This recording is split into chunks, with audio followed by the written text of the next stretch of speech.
Hi, this is Joe Satriani. I'm here to tell you about my new album, The Elephants of Mars. The sixth track, Sailing the Seas of Ganymede, actually had a different title. This song has got such a long story, okay? So I'll start and then go get a bite to eat and then come back and I'll still be talking about it. Okay, so the song was originally called Questlove's Ocean Voyage. Now, why would I title a song like that? Well, 2 times that I've been on the Jimmy Fallon show, when you go there, you go into the smallest rehearsal room for one of the biggest sounding bands ever. It's just so funny. They're crammed into this teeny little thing. And furthermore, Questlove is in even a smaller little thing with some plexiglass around him. And you know, you just go like, really? Like, you know, and I've done a lot of TV shows and that is unique, you know. And so it stuck with me, right? And so at some point, I'm writing this song and I'm thinking, you know, you gotta get, you know, Questlove out of there. Like, you know, where would he be that would be the total opposite of that little closet that he's in trying to direct, you know, the night's music, right? And so I thought, oh, on the open seas. He's on a ship all by himself and huge waves and he doesn't know where he's going and it's, you know, big ocean voyage. So with a sense of humor, I write this song that doesn't really sound very funny, but it does have some funny sound effects that I put in there. And somewhere along the line, so many people ask me about the song title, and I realized this is, you know, this is a disservice, you know, and then maybe Questlove doesn't appreciate it, you know. So I thought I should come up with a title that has more to do with the chorus, and the halftime choruses do have these really big swaying chords that really do sound like you're riding the crests of these gigantic waves in the open sea, you know.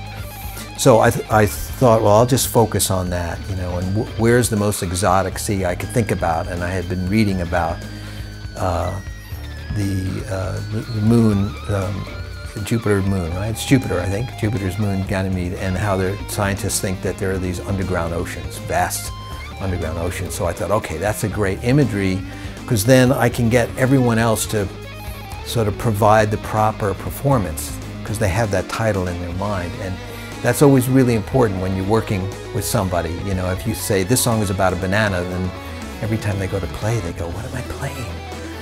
You know, am I playing banana or not? You know. So anyway, we finally arrive at this. Again, as I had said before, this was one of those songs where Ray had just sort of jumped in and played this amazing solo in a spot we weren't intending for him to play, and in so doing transformed the song, and we just went with it because that's the kind of album we made. and we were so happy to have such a brilliant solo. This was kind of one of the early solos that I actually played, and it's probably in a way the solo where you can really notice that there's a keyboard playing a solo on the album, and it sort of introduces that idea. It's got a little bit of that kind of like guitar shred kind of, you know, tipping of the hat, but it's also kind of showing a little bit of yeah, just some of the other keyboard players that I've loved, you know, guys like Joe Satriani, Jan Hammer, and Chick Corea, or even, you know, Alan Holdsworth, some of those really inventive sort of harmonic genius, you know, sort of players.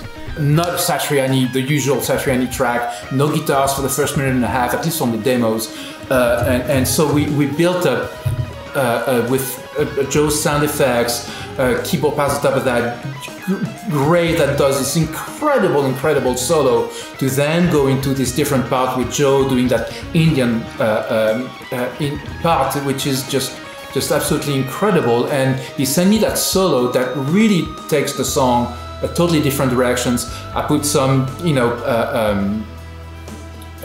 violins, clarinet, crotalis, all kind of stuff to build that last, you know, solo section, to then go back into the song Sailing. This is funky as hell. This thing starts off so funky, but then it goes into a halftime heavy groove.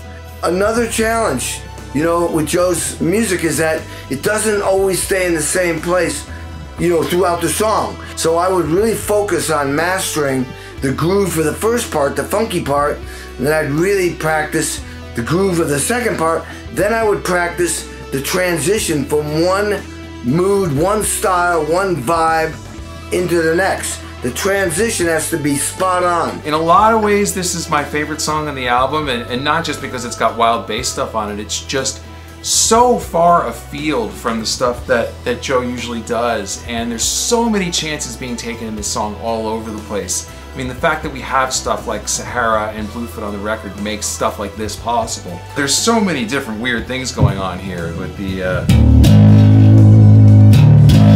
There's a part where the bass actually takes the lead with this crazy kind of horror movie sound.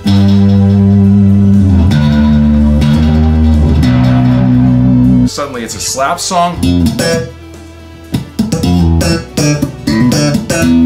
And then there's crazy orchestration over the top of it. The melody is really obtuse. It's just a wild track. I love it, and I'm honored and proud to be on something so experimental in Joe's catalog. It's hilarious how I ended up getting this sound. There's a plug-in, people can just design their own synthesizers basically. Some of them have like a weird cat's head that kind of moves around when you play.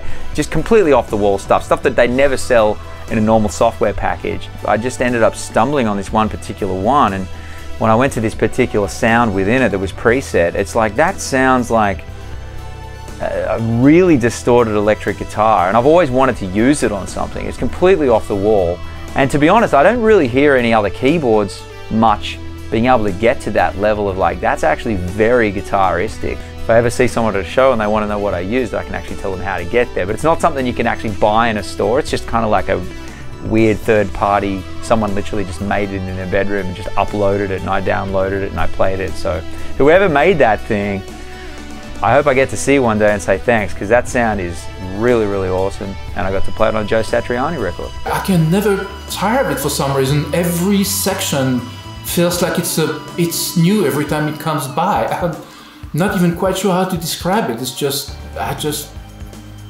want to hear it again. And again and again and again. So the song evolved in its process and eventually had far more solos than I ever originally imagined that Questlove would have stood for. But he doesn't have to worry about that because it's not on his album.